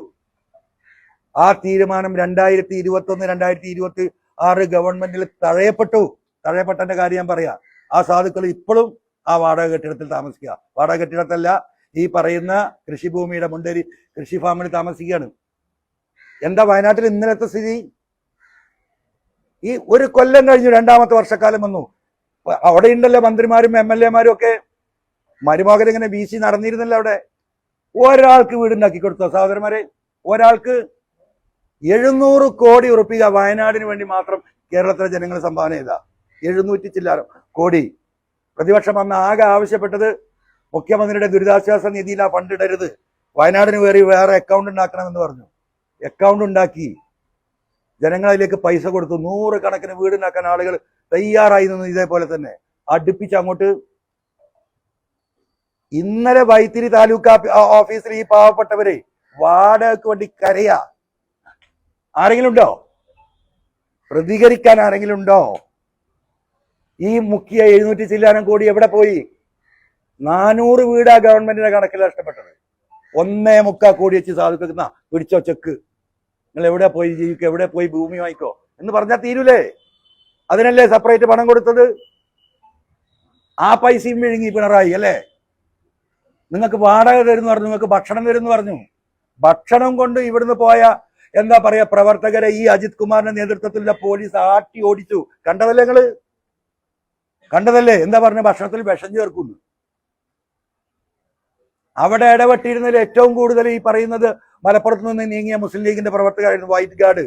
അവർ ഈ വെള്ളക്കുപ്പായിട്ടപ്പം ഇളകി ആർക്ക്? ഈ പോലീസിനും ഈ ഗവൺമെന്റിനും. അവരെ അടിച്ചോടിക്കാനാണ് ഭക്ഷണം പോലും കൊടുക്കാവുന്നത്. ഇന്നും ഷെഡ് കെട്ടി പാർക്കുകയാണ്. 1.25 കോടിക്ക് അർഹരായ ഈ 400 വീട്ടുകാര് ഷെഡ് കെട്ടി പാർത്തിട്ട് ആ ഷെഡിന്റെ വാടക ചോദിച്ച് ഇന്ന് സമരത്തിലെ സുഹൃത്തുക്കളെ. ആരെയും മിണ്ടിയോ? അവസാനം മുസ്ലിം ലീഗ് വേറിട്ടു. ഞങ്ങൾ ഇനി ഇല്ല, 100 വീട് ഞങ്ങൾ ഉണ്ടാക്കുക. അവര് പണി തുടങ്ങി. അവര് പണി തുടങ്ങി. ഇപ്പോഴും എസ്റ്റേറ്റ് വിട്ട് കിട്ടിയ കടലാസ് കയ്യിൽ കിട്ടില്ല, കിട്ടൂല. കാരണം എസ്റ്റേറ്റിന് വില കൂട്ടി കൂട്ടി കൂട്ടി കൊടുക്കണം. 10,000 റുപ്യ 15,000 റുപ്യ സെന്റിനുള്ള ഭൂമി ഇപ്പൊ തന്നെ 45,000 ഗവൺമെന്റ് കൊടുത്തു. ഇനി 1 ലക്ഷം വേണമെന്ന് പറഞ്ഞിട്ട് ഒരു സുപ്രീം കോടതിയിൽ കേസ് പോവുക. അത് ഇതാണ് ഞാൻ പറയുന്ന നെക്സസ്, ധാരണയാ. ആദ്യം കയറുക, എന്നിട്ട് കോടതിയിൽ പോവുക. കോടതിക്ക് സ്വാഭാവികമായിട്ട് പറയില്ലേ, നിങ്ങൾ ഭൂമി ഏറ്റെടുത്ത പോലെ മാന്യമായ പ്രൈസ് കൊടുക്കണമെന്ന്. ഞാൻ പറയും, ഇനിയും പറയും. ആ പാവപ്പെട്ട മയ്യത്തിന്റെ മുകളിൽ പാന്തം വരിക്കുക എന്ന് പറയും പണ്ടത്തെ ആളുകൾ, മനസ്സിലായില്ലേ? ഈ മയ്യത്ത് പുതക്കുന്ന പുതപ്പുണ്ടല്ലോ, വെള്ളത്തുണി, അതിന്റെ ബക്ക് ഇങ്ങനെ കടിച്ചു കീറിയിട്ട് വേറെ എന്തെങ്കിലും കെട്ടാൻ പാന്തം വലിക്കും. അതിനാണ് മയ്യത്തിന്റെ മുകളിൽ പാന്തം കെട്ടാറുണ്ട്, മുറിക്കാന്ന് പറഞ്ഞത്. ആ പണിയല്ലേ പിണറായി ഗവൺമെന്റ് എടുത്തുകൊണ്ടിരിക്കുന്നത്. അതിനെതിരെ ഞാൻ പറയണ്ടേ? പറഞ്ഞുകൊണ്ടേയിരിക്കും. അതിനൊരു തർക്കം നിങ്ങൾ കരുതണ്ട. അത് പറയാൻ പാടില്ല. പലതരത്തിലുള്ള അഡ്ജസ്റ്റ്മെന്റുകൾ ഒരു ഭാഗത്ത്. ഇനി എന്താ മറ്റത്? എന്താണ് PV അൻവറിനെ മാറ്റി നിർത്തിയിട്ടും നിലമ്പൂരിൽ ജയിക്കും, അതിന്റെ ഉത്തരവാദിത്തം എനിക്കാണ്. ആരാ പറയുന്നത്? ഈ UDFന്റെ ചെയർമാൻ. നിങ്ങൾക്ക് മാറ്, ഒരു അഡ്ജസ്റ്റ്മെന്റും ഇല്ല. No, nothing. That is my responsibility. ബഹുമാനപ്പെട്ട ഈ AICC സെക്രട്ടറി, ഞാൻ ഒന്ന് പറഞ്ഞു, എനിക്ക് പ്രതീക്ഷ KC-യിലാണ്. എൻ്റെ പഴയ നേതാവ് കൂടിയാ. 3 മണിക്കൂർ കോഴിക്കോട് ഞാൻ കാത്തിരുന്നു, ഒന്ന് കാണാനൊന്ന് പറയാൻ ഇതാണ് വസ്തുത എന്ന്. തിരിച്ചു പോരേണ്ടി വന്നില്ലേ? കേസിനോട് എനിക്ക് അതിൽ ഒരു വിരോധവും ഇല്ല. അദ്ദേഹം അങ്ങേയറ്റം പരിശ്രമിച്ച. എന്താ എന്റെ ഗ്രീവിയൻസ് ആണെന്ന് പറയട്ടെ. ക്ലാസ് ടീച്ചറോട് അഭിപ്രായ വ്യത്യാസം ഉണ്ടായ ഹെഡ്മാസ്റ്ററോടല്ലേ നമ്മൾ പറയാ. വില്ലേജ് ഓഫീസിൽ പ്രശ്നം ഉണ്ടായാൽ തഹസിൽദാരോട് പറയില്ലേ? തഹസിൽദാരോട് പറഞ്ഞിട്ടും പരിഹരിച്ചില്ലേ കളക്ടറോട് പറയില്ലേ? കളക്ടറോടും പറഞ്ഞിട്ട് പരിഹരിച്ചില്ലേ ചീഫ് സെക്രട്ടറിയോട് പറയില്ലേ? ആ ഒരു ചെറിയ നീതി. അഹങ്കാരത്തിന് കയ്യും കാലും വെക്കുക എന്ന് പറയും നമ്മളെ പണ്ടത്തെ ആളുകൾ. അവിടുന്ന് വിട്ടില്ലേ? എങ്ങോട്ടേക്കായി പോണത്? PV അൻവർ ഇല്ലാതെ UDFന്റെ സ്ഥാനാർത്ഥിയെ ജയിപ്പിക്കാനുള്ള വോട്ട് എവിടെയാ? ആരാ അദ്ദേഹത്തിന് വോട്ട് കൊടുക്കാന്ന് പറഞ്ഞത്? അദ്ദേഹം കുറച്ച് വോട്ട് കണ്ടെത്തിയിട്ടുണ്ടല്ലോ എൻ ബ്ലോക്കായിട്ട്. ഞാൻ മിനിയാന്ന് നിങ്ങളോട് പറഞ്ഞു ഇതിന്റെ പിന്നിൽ ഒരു നിഗൂഢതയുണ്ട്. ഞാനും അദ്ദേഹം തമ്മിൽ ഇത്തരത്തിലുള്ള ഒരു പ്രശ്നമില്ല, വ്യക്തിപരമായിട്ട് ഒരു പ്രശ്നമില്ല. ഉണ്ടായിരുന്ന വിഷയങ്ങൾ മുഴുവൻ പബ്ലിക്കിനോട് കാര്യം പറഞ്ഞ് മാപ്പ് പറഞ്ഞ് വ്യക്തിപരമായിട്ട് അദ്ദേഹത്തെ കണ്ടപ്പോൾ ഞാൻ അദ്ദേഹത്തെ ഹൃദയത്തെ തൊട്ട് പറഞ്ഞു, കേട്ടോ സോറി, അങ്ങനെ പറ്റിപ്പോയി. ഒരു നിർബന്ധിത സാഹചര്യത്തിൽ നിങ്ങൾ ഇങ്ങനെ പറയണമെന്ന് പറഞ്ഞപ്പോൾ പറഞ്ഞു പോയതാണ്. എന്നോട് നിങ്ങൾ പുറക്ക് നിങ്ങളെ വീട്ടിൽ വരണം, ഞാൻ ചോദിച്ചാവേണ്ടെന്ന് പറയാം. അങ്ങനത്തെ ഒന്നും ഒരു പ്രശ്നമില്ല. ആ വിഷയം എൻ്റെ ഹൃദയത്തോട്ട്. ഞങ്ങൾ തമ്മിൽ എന്താ പ്രശ്നം? ഒന്നുമില്ല. പിന്നെ എന്താ അൻവറിന് ഇത്ര വലിയ പ്രശ്നം? അതിനൊരു പ്രശ്നമുണ്ട്. ആ പ്രശ്നം എന്താണ് എന്ന് ജനങ്ങൾ വിലയിരുത്തും. പിന്നെ ഞാൻ ഇനി അതിലേക്കില്ല, ഞങ്ങളോട് പറയാം. ഞാൻ ആ ഒരു സംവിധാനത്തിലേക്ക് വിശ്വാസ വഞ്ചന, അദ്ദേഹം ഈ പൊസിഷനിലിരുന്ന് ഈ കാര്യങ്ങൾ നയിക്കുമ്പോൾ ഞാൻ അതിലേക്കില്ല. ഒരുപാട് ചർച്ചകൾ നടത്തി. ആരെ നിർത്തിയാലും സഹായിക്കാം, പിന്തുണക്കാന്ന് പറഞ്ഞു. ഷൗക്കത്തിന് അംഗീകരിക്കാന്ന് പറഞ്ഞു. പക്ഷെ ഒറ്റ കാര്യം പറഞ്ഞു, വിശ്വാസ്യതയ്ക്ക് അടിസ്ഥാനം വിശ്വാസമാണ്. അത് പോയിട്ടുണ്ട്. എൻ്റെ പ്രിയപ്പെട്ട എല്ലാ ലീഡേഴ്സിനോടും ഞാൻ പറഞ്ഞു. അതുകൊണ്ട് ഇനിയുള്ള കാര്യങ്ങൾ പബ്ലിക് ആവണം. എനിക്ക് ഒരു രേഖാപരമായിട്ട് ഒരു കടലാസ് തരണം, അല്ലെങ്കിൽ നിങ്ങൾ പബ്ലിക്കായിട്ട് പറയണം. UDFനെ ഘടകകക്ഷിയാക്കും, ഓൾ ഇന്ത്യ തൃണമൂൽ കോൺഗ്രസിന്റെ ഘടകകക്ഷിയാക്കി ഇപ്പൊ പ്രഖ്യാപിക്കണം. ഞാനൊരു ഉറച്ച സീറ്റ്, എൻ്റെ സിറ്റിംഗ് സീറ്റാണല്ലോ കൊടുത്തത്. അത് ജനങ്ങളോട് പറയാണ്. എനിക്കൊരു അധികാരവും വേണ്ടെന്ന് പറഞ്ഞിറങ്ങിപ്പോന്നവനാ. പക്ഷെ ഇവരെല്ലാം പാടെ കൂടിയിട്ട് എന്നെ ചവിട്ടിയിട്ട് മൂലക്കലാക്കും. എനിക്ക് നാളെ ജനങ്ങളുടെ വിഷയം പറയണമെങ്കിൽ, കേരളത്തിന്റെ നിയമസഭയിൽ പറയണമെങ്കിൽ, ഈ പിണറായി സത്തെ തോൽപ്പിച്ച് ജനങ്ങളുടെ വോട്ട് വാങ്ങി നിയമസഭയിലെത്തി ജനങ്ങൾക്ക് വേണ്ടി സംസാരിക്കണമെങ്കിൽ എനിക്കൊരു സിറ്റിംഗ് സീറ്റ് വേണം എന്ന് ഞാൻ ഇപ്പൊ പറഞ്ഞു. മുമ്പ് എനിക്ക് വേണ്ടായിരുന്നു. കാരണം ഈ കാര്യങ്ങൾ പരിഗണിച്ച് ചെയ്യല്ലോ. 99 സീറ്റിൽ കോൺഗ്രസ് മത്സരിക്കുന്നുണ്ട്. എത്ര വിന്നിംഗ് റേറ്റ്? 21 സീറ്റ്, 22 സീറ്റ്, 16ലും 21ലും. കണക്കൊന്ന് പരിശോധിച്ച് നോക്കൂ നിങ്ങൾ. എന്ന് പറഞ്ഞാൽ കോൺഗ്രസിന്റെ 75% സ്ഥാനാർത്ഥികളും 2 തെരഞ്ഞെടുപ്പിലും തോറ്റതാണ്. എനിക്ക് ആ തോറ്റ സീറ്റുകളിൽ പല സ്ഥലത്തും വിജയിപ്പിക്കാൻ കഴിയും. അതിന് പറ്റിയ സ്വതന്ത്ര സ്ഥാനാർത്ഥികളുണ്ട്. അതിനെതിരെ നിർത്താൻ പറ്റുന്ന ശേഷിയുള്ള പലരും എൻ്റെ കയ്യിലുണ്ട്. നിങ്ങൾ തോറ്റൊരു 5 സീറ്റ് താ, ഒരു നിലക്കും നിങ്ങൾ വിജയിക്കാത്ത മലമ്പുഴ ഞാൻ ഏറ്റെടുക്കാം. ഞാൻ പറഞ്ഞു നോക്കി, തീരുമാനം വേണം. ഒന്നും ചെയ്യാറില്ല. അപ്പൊ ഞാൻ അവസാനം പറഞ്ഞു, ഞാൻ വിട്ടു, നിങ്ങൾ എനിക്കൊരു സീറ്റ് പറ, ഒറ്റ സീറ്റ്, ബാക്കിയൊക്കെ വിട്, മറ്റേ ഘടകകക്ഷി വിട്, അസോസിയേറ്റ് എങ്കിൽ അസോസിയേറ്റ്. ഞാനത് സമ്മതിക്കാൻ വേണ്ടി പറഞ്ഞല്ല കേട്ടോ, ഞാൻ അതിന് മൂളാനല്ല പറഞ്ഞത്. നിങ്ങളൊരു സീറ്റ് പറയാൻ പറഞ്ഞു. ഇവരെന്താണ് ഇവരുടെ മനസ്സിലെന്നറിയണല്ലോ. അപ്പൊ പറയാ, നിങ്ങൾക്ക് എവിടെയും മത്സരിക്കാലോ, 140 സീറ്റില്ലേ, എവിടെയും മത്സരിക്കാലോ, അത് നമുക്ക് തീരുമാനിക്കാം, അതിന് പ്രശ്നമൊന്നുമില്ല. ഞാൻ പറഞ്ഞു പറ്റൂല, മുമ്പ് റെഡിയായിരുന്നു, ഇപ്പൊ പറ എനിക്ക് ഏത് സീറ്റ് തരും. മുസ്ലിം ലീഗ് സീറ്റ് തരേണ്ട കാര്യമില്ല, കോൺഗ്രസിന്റെ സീറ്റാണ് നിലമ്പൂര്, കോൺഗ്രസിനാണ് എന്റെ സീറ്റ് ഞാൻ കൊടുക്കുന്നത്. കോൺഗ്രസ് ആണല്ലോ തരേണ്ടത്. അത് മുസ്ലിം ലീഗിന്റെ നേതൃത്വം അത് പറഞ്ഞപ്പോൾ എനിക്കത് ന്യായമാണെന്ന് തോന്നി. 100% ന്യായമല്ലേ ലീഗ് പറഞ്ഞത്. എന്റെ സീറ്റ് കൊടുക്കുന്നത്, ജനങ്ങൾ എനിക്ക് തന്ന സീറ്റ് കൊടുക്കുന്നത് ആർക്കാ? കോൺഗ്രസിനാണ്. 99 സീറ്റിൽ ഇത്രയും സീറ്റ് ഉണ്ടല്ലോ, ഒരു സിറ്റിംഗ് സീറ്റ് കേരളത്തിൽ എവിടെയും പറയും. അപ്പോൾ എന്നോട് എന്താ പറയാ, വളരെ ഉത്തരവാദിത്തപ്പെട്ട നേതാവ്, എന്നോട് സ്നേഹമുള്ള ആളാട്ടോ, പക്ഷെ അയാൾക്ക് നിർത്തിയിട്ടുണ്ട്. നിങ്ങൾക്ക് ബേപ്പൂരിൽ മത്സരിച്ചൂടെ? ബേപ്പൂരേ ആദ്യം പറഞ്ഞു, മലമ്പുഴ മലയോര മേഖലയിൽ വലിയ വന്യമൃഗ പ്രശ്നം ഇപ്പൊ 2-3 ആളപ്പോ ഈ 3 ആഴ്ചനുള്ളിൽ ചവിട്ടിക്കൊന്ന സ്ഥലമാണ്. അവിടെ നിങ്ങൾക്ക് ടോപ്പാണ്. അത് കഴിഞ്ഞ് ബേപ്പൂര് നിർത്താൻ പറഞ്ഞു. ഞാൻ നിർത്തിക്കോളൂ. ഇപ്പൊ കേരളത്തിലെ ജനങ്ങൾക്ക് മനസ്സിലായല്ലോ. ജനങ്ങൾ നിങ്ങൾ മനസ്സിലാക്കുക. അപ്പൊ എവിടത്തേക്ക് അത് കൊണ്ടുപോകുന്നു? കൊന്ന് കൊല വിളിക്കാനാണ് തീരുമാനം. മനസ്സിലായില്ലേ? ഒരൊറ്റ വ്യക്തിയാണ്, ഒരൊറ്റ വ്യക്തി, അല്ലാതെ UDFന്റെ ഒരു നേതാക്കന്മാർക്കും ഇതിലില്ല. ഈ പിണറായിസം തുടങ്ങി വെച്ചത് PV അൻവറാണ്. അദ്ദേഹം രാജിവെച്ചത് കൊണ്ടാണല്ലോ ഈ തെരഞ്ഞെടുപ്പ് വന്നത് എന്ന് ബഹുമാനപ്പെട്ട KC എയർപോർട്ടിൽ പറഞ്ഞ ഞങ്ങൾ കേട്ടാണല്ലോ. അതൊന്നും മൂപ്പര് അംഗീകരിക്കില്ല. അപ്പോ ഞാൻ ഈ പോരാട്ടം ജനങ്ങളുടെ മുന്നിൽ തുടരും. പിന്നെ ഞാൻ മത്സരിക്കുന്നതാണ് അവൾക്ക് പേടി. ഞാൻ മത്സരിക്കുന്നില്ല, നിലമ്പൂരിലെ മത്സരിക്കുന്നില്ല. മത്സരിക്കണമെങ്കിൽ പൈസ എത്ര വേണം? എത്ര കോടി വേണം? ആരവിടെ വരാൻ പോണത്? 97 MLA-മാരും മുഖ്യമന്ത്രി അടക്കം 21 മന്ത്രിമാര്, ഓല MP-മാര്, UDFന്റെ 42 MLA-മാര്, അവരുടെ MP-മാര്, അവരുടെ സംവിധാനം, കോടികൾ ഇങ്ങനെ പൊടിക്കുന്നത് എന്റെ കണ്ണുകൊണ്ട് കണ്ടതാ ഞാൻ. ചേലക്കര ഒരു ബൂത്തിൽ 4-5 ലക്ഷം ചെലവാക്കിയിരുന്നു. മരുമോന്റെ ഒരു സംഘടന വരും തിരുവനന്തപുരത്ത്, ഇവിടുന്ന് കോഴിക്കോട് നിന്ന് തിരുവനന്തപുരത്തുനിന്ന്. ഇപ്പൊ തന്നെ എല്ലാ സ്ഥലത്തും ഓഫീസായിട്ടുണ്ടാവും. അതേപോലെ പ്രതിപക്ഷ നേതാവിന്റെ കൂടെ വേറൊരു സംഘടന വരും. ഇവരങ്ങോട്ട് ഇടിച്ച് തമർത്തി പോവല്ലേ. ഒരു 3 ലക്ഷം മിനിമം ഒരു ബൂത്തില് ചെലവാക്കണമെങ്കിൽ കോടി എത്ര വേണം? കോടികൾ വേണം. അവർ 10 ലക്ഷം ചെലവാക്കാൻ. ഇപ്പൊ ഈ നാഷണൽ ഹൈവേയിൽ തന്നെ 2000 കോടി പറഞ്ഞിട്ടാണല്ലോ ഇതിങ്ങനെ ഇടിഞ്ഞു വീണത്. തിരിഞ്ഞു നോക്കാതെ. അത് അടിയിൽ കൂടെ വന്നോ മേലെ കൂടെ വന്നോ ദുബായി പോയിട്ട് ലാൻഡ് ചെയ്തോ ഒന്നും നമുക്കാർക്കും അറിയില്ല. ഒരു പ്രശ്നവുമില്ല. ഒറ്റ ദിവസം പ്രതിപക്ഷം ഇങ്ങനെ വന്നിട്ടോ ഇടിഞ്ഞു വീണത് ശരിയല്ല കേട്ടോ, പിന്നെ ആരെയും കാണുന്നില്ല. ജനങ്ങളോ ഈ പറയുന്ന എന്താ പറയാ, കാസർഗോഡും കണ്ണൂരും ഒക്കെ റോഡ് പോയിട്ട് മലയിൽ കൂടെ കയറി ഇറങ്ങിയ ആൾക്കാർ. കാരണം പണ്ട് പോയിന്റെ റോഡ് ഇങ്ങനെ കട്ട് ചെയ്ത് ഇറക്കിയിട്ട് അതിന്റെ മേലെ കൂടെ ഇങ്ങനെ നോക്കിയാൽ പടച്ചോരെ അതിന് നല്ലത് മല കയറി ആളുകൾ നടക്കുന്നു പോലും ഇല്ല. വല്ല പ്രശ്നമുണ്ടോ? കോടികൾക്ക് എന്റെ കയ്യിൽ ഒരു ചുക്കില്ല. പൈസ വേണ്ടേ തെരഞ്ഞെടുപ്പിൽ മത്സരിക്കണമെങ്കിൽ?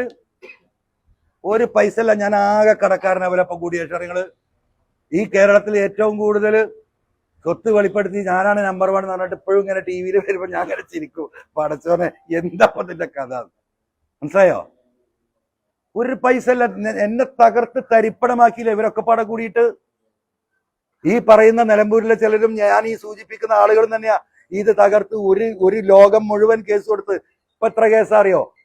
റവന്യൂ കേസ് ഹൈക്കോടതിയിൽ പൂജ്യമാക്കി. 100 റുപ്യ വരുമാനം ഉണ്ടായിരുന്ന PV അൻവർ, 100 റുപ്യ വരുമാനമില്ല, ലക്ഷങ്ങൾ വരുമാനം ഉണ്ടായിരുന്ന അൻവറിനെ പൂജ്യത്തിലാക്കി. പലതും ജപ്തിന്റെ വക്കിലാ. നാളെ രാവിലെ ജപ്തി വരുമോ എനിക്കറിയില്ല. ഒക്കെ ജപ്തി നോട്ടീസിൽ നിൽക്കുകയാണ്. നാളെ വേണമെങ്കിൽ ജപ്തി ഇഷ്യൂ ചെയ്യാം. PVM തകർക്കാം. എങ്ങനെയാ തകർന്നത്? ഈ ജനങ്ങൾക്ക് വേണ്ടി പറഞ്ഞു നടത്തിയ പോരാട്ടം അറിയോ നിങ്ങൾക്ക്?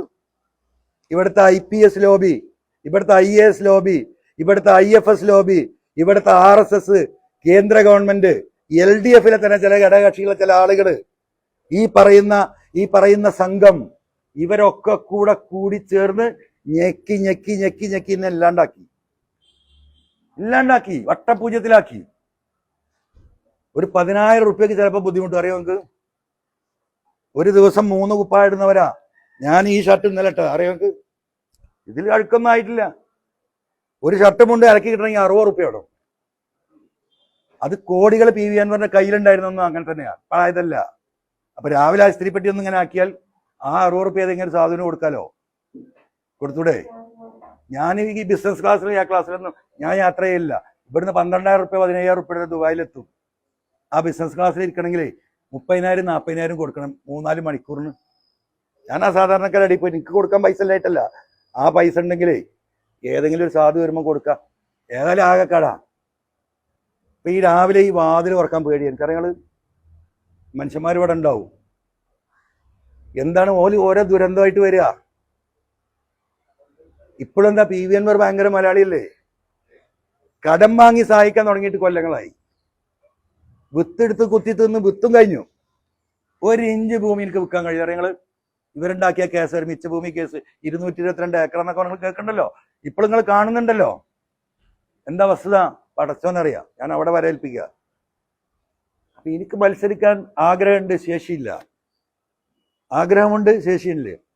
അപ്പൊ ഞാൻ ഈ ജനങ്ങളോട് ഇപ്പൊ എന്താ പറഞ്ഞ, അൻവറിന്റെ രാഷ്ട്രീയം ഇപ്പൊ ഈ മുന്നണിയിൽ വന്നില്ലെങ്കിൽ അവസാനിക്കുന്നതാണ്. ഞാൻ ഓരോ രാഷ്ട്രീയം കണ്ടിട്ടല്ല. ഭൂരിപക്ഷത്തെ കണ്ട് ഭയപ്പെടരുത്, നീ നീതിയോടൊപ്പം നിൽക്കണം എന്ന് പറഞ്ഞോട് ഞാൻ നിൽക്കും. ഞാൻ ഈ പച്ച പാവപ്പെട്ട സാധുക്കളെ കണ്ടിട്ടാ. അപ്പൊ മത്സരിക്കണം ഇതിനെ പോരാടണം എന്ന് എന്നെ സ്നേഹിക്കുന്ന ആളുകൾ എൻ്റെ അടുത്ത് വന്ന് പറയുന്നുണ്ട്. അതിൽ ഗതിയില്ലാത്തവർ വരെ പറഞ്ഞ, അന്നോടാക്ക ഞാനൊരു 25,000 റുപ്യ ഉണ്ടായിത്തരാം, ഞാൻ 50,000 ഉണ്ടായിത്തരാം, ഞങ്ങളൊക്കെ പാടെ കൂടിയിട്ട് 2 ലക്ഷം ഉണ്ടായിത്തരാം. ആരാ ഈ പാവപ്പെട്ടെ ഈ തൊഴിലാളികൾ വന്നിട്ട് പറയാ. നിലമ്പൂരിൽ നിന്ന് വിളിക്കുകയാണ്, ഈ വാർഡിലെ കാര്യം ഞങ്ങളെ ഏറ്റ്, നിങ്ങൾ ഇങ്ങോട്ട് വരും വേണ്ട, പൈസയും തരണ്ട. മനസ്സിലായോ? അപ്പൊ അതുപോലെ അറിയാം, ആർക്കറിയാം? 2 കൂട്ടർക്കും അറിയാം അൻവറിന്റെ ബാങ്ക് ബാലൻസ് എന്താണ്, സ്ഥിതി എന്താണെന്നില്ല എല്ലാവർക്കും അറിയാലോ. അപ്പൊ ഇതൊക്കെ ഇങ്ങനെ തള്ളുകയാണ്. ഇവൻ ഒരു ചുക്കും ചെയ്യില്ല എന്ന് എനിക്കറിയാം. അത് 2ാമത്തെ ഭാഗം. അപ്പോ ഇനി എനിക്ക് മുന്നോട്ട് പോകണമെങ്കിൽ ഞാൻ വികലാംഗനാണ്, നിസ്സഹായനാ. ഈ 2 കൂട്ടരുടെയും കരാള ഹസ്തത്തിൽ ഇങ്ങനെ ഞെക്കിയിട്ട് അങ്ങോട്ട് പീക്കിയിട്ട് അങ്ങോട്ട് പുറത്തേക്ക് എറിയോല്. എന്നാലും ജീവനാണ് ഇപ്പൊ ആകെ ബാക്കിയുള്ളത്. മനസ്സിലായി? വെറും ജീവൻ മാത്രമാണ് ബാക്കിയുള്ളത്. ആ ജീവൻ വെച്ചിട്ട് എന്ത് ചെയ്യാൻ പറ്റും എന്നുള്ളത് ഈ പാവപ്പെട്ട മനുഷ്യന്മാരുമായിട്ട് ഞാനൊന്ന് ആലോചിച്ചോട്ടെ. അതുകൊണ്ട് ഇപ്പം ഇതാണ് സ്ഥിതി. എനിക്ക് വേറെ ഒന്നും പറയാനില്ല. ജനങ്ങൾ ആലോചിക്കട്ടെ, തീരുമാനിക്കട്ടെ.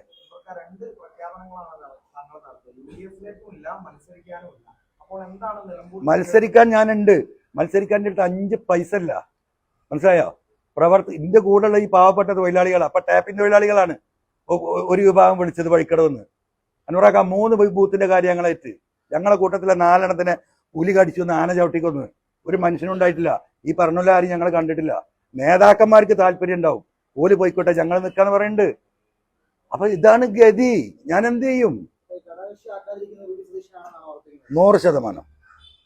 VD സതീശൻ മാത്രമല്ല, ആ VD സതീശന് എന്നോട് വ്യക്തിപരമായിട്ട് ഒരു അഭിപ്രായ വ്യത്യാസമില്ലെന്ന് എനിക്കറിയാം. പക്ഷെ അദ്ദേഹത്തിന്റെ പിന്നിൽ ഒരു ശക്തി പ്രവർത്തിക്കുന്നുണ്ട്. PV അൻവർ ഇല്ലാതെ അവിടെ ജയിപ്പിച്ച് കയറ്റി കൊടുക്കാമെന്നും അതോടുകൂടി PV അൻവറിന്റെ രാഷ്ട്രീയം ഈ അധിക പ്രസംഗം അവസാനിക്കണമെന്ന് ആഗ്രഹിക്കുന്ന ഒരു വിഭാഗത്തിന്റെ പിന്തുണ അദ്ദേഹത്തിന് ഉണ്ടോ എന്ന് ഞാൻ സംശയിക്കുന്നു. ഞാനത് അന്വേഷിച്ചുകൊണ്ടിരിക്കുന്നു. അതിന്റെ കൃത്യമായ വിവരം കേരളത്തിൽ ജനങ്ങളോട് ഞാൻ പറയും. ഞാനിനി ഇല്ല, UDF ഞാനില്ല. ഈ ഒരു ഘട്ടത്തിൽ UDF ഞാനില്ല. പ്രഖ്യാപിത നയാണ്. മനസ്സിലായില്ലേ? ഞാനില്ല കേട്ടോ. ഇനി എന്നെ ദയവായിട്ട് ഒരു നേതാക്കന്മാരും വിളിക്കരുത്. ഒരു സമുദായ നിങ്ങളോടൊക്കെ അങ്ങേ അറ്റത്തെ ബഹുമാനമുണ്ട്, ആദരവുണ്ട്. എന്നെ സ്നേഹിച്ച നിലമ്പൂരിലെയും കേരളത്തിലെയും കോൺഗ്രസ്സുകാരോടും ലീഗുകാരോടും സഖാക്കൾ എന്നെ വിളിക്കുന്നുണ്ട്. നിങ്ങൾ വരി, ഞങ്ങൾ ഇവിടെ ഉണ്ട് എന്ന് പറഞ്ഞിട്ട്. ആ പാവപ്പെട്ട തൊഴിലാളികളായ സഖാക്കളോട് എനിക്ക് കടപ്പാടുണ്ട്. പക്ഷെ എനിക്ക് ശേഷിയില്ല.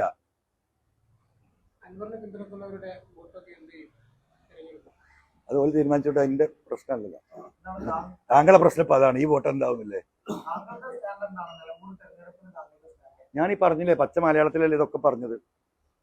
ഞാൻ വീട്ടിലിരിക്കും, ഈ കൊലയിലുണ്ടാവും ഞാൻ, അല്ലെങ്കിൽ ആ അങ്ങാടിയിലുണ്ടാവും. അങ്ങനെ സമാഹരിച്ച് തരാനുള്ള ആൾക്കാരൊന്നും എനിക്കില്ല. എല്ലാ മുതലാളിമാരും അപ്പുറത്തല്ലേ. ഈ ഓട്ടോറിക്ഷ തൊഴിലാളികളും ഈ കൈവണ്ടി വലിക്കണോലും ഈ റോട്ടിൽ കച്ചവടം ചെയ്യുന്ന ഈ എന്താ പറയാ, അവരല്ലേ അന്നും ഇന്നും എന്റെ കൂടെ ഉള്ളൂ. ഓലെടുത്ത് എവിടെയാ പണം? ഒരു ജീവിതത്തില് രണ്ടറ്റം മുട്ടിക്കാണ്. ഇപ്പൊ സകല നാട്ടിലും പനിയായി, മഴ തുടങ്ങിയിട്ട്. ഓൽക്കൊരു പാരാസെറ്റമോൾ വാങ്ങാൻ ശേഷിയില്ലാക്കുക. എനിക്ക് ധൈര്യമായിട്ട് ഇറങ്ങിപ്പോലോ. ഞാൻ ഒരു പൈസ ഈ ഗവൺമെന്റ് 9 കൊല്ലത്തിലൊക്കെ വാങ്ങിയിട്ടില്ല. ഒരു പാരാസെറ്റാമോൾ വാങ്ങാൻ PV അൻവർ വാങ്ങിയിട്ടില്ല. എനിക്കും കുടുംബം കുട്ടികളൊക്കെ ഉണ്ടല്ലോ. ഇവിടെ വിമാനവും കപ്പലും എന്താ പറയാ കോർപ്പറേറ്റുകളുമുള്ള MP മാരും MLA മാരും ഒക്കെ നാട്ടിലുണ്ടല്ലോ. ഓലൊക്കെ ചികിത്സക്ക് അമേരിക്കക്ക് പോവുക ഈ നാട്ടുകാരെ പൈസ വാങ്ങിയിട്ട്. അവിടെ ഈ വിഷയങ്ങൾ മുഴുവൻ ഉണ്ടാകും. ഇപ്പൊ ഞാൻ ബേബി പോയി കിടന്നില്ലേ ഒരാഴ്ച മുമ്പ്, നിങ്ങൾക്ക് അറിയാലോ. 77,000 റുപ്യ ഞാൻ ബില്ലടിച്ചിട്ടാ പോകുന്നത്. ഞാൻ റീഇംബേഴ്സ്മെന്റിന് ഇന്ന് വരെ വെല്ലുവിളിക്കുക, വല്ല കോൺട്രാക്ട് കണക്കുണ്ടോന്ന്. മറ്റോലോ കാലിന് ചെറിയൊരു മുട്ടുവേദന ഉണ്ടായ അമേരിക്കയിൽ പോയിട്ട് പരിശോധിക്കണം അല്ലേ? ആരാ പോണ്? വിമാനമുണ്ട്, ഓന് കപ്പലുണ്ട്, സ്വന്തമായിട്ട് വിമാനത്തിൽ വേണമെങ്കിൽ പോവാം. അത് ഈ നാട്ടുകാരെ പൈസ വാങ്ങിയിട്ടാ. അതെന്നെ വ്യത്യാസം. അപ്പൊ ഞാൻ എന്ത് ചെയ്യും? ഏത് മുതലാളി എന്റെ കൂടെ?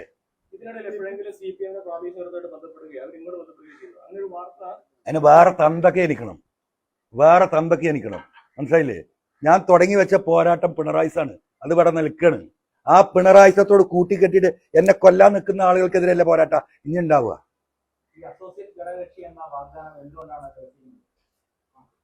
മലയാളല്ലേ മാഷ ഇവിടെ പറഞ്ഞ്? നിങ്ങൾ ഈ ഫോണിൽ അയച്ചു വിടുന്ന ക്വസ്റ്റ്യൻ ചോദിക്കാൻ നിൽക്കുക. ഓക്കെ, ഇല്ലല്ല, അവസാനിച്ചു. എനിക്കിനി ഒന്നും പറയാനൊക്കെ പറഞ്ഞു.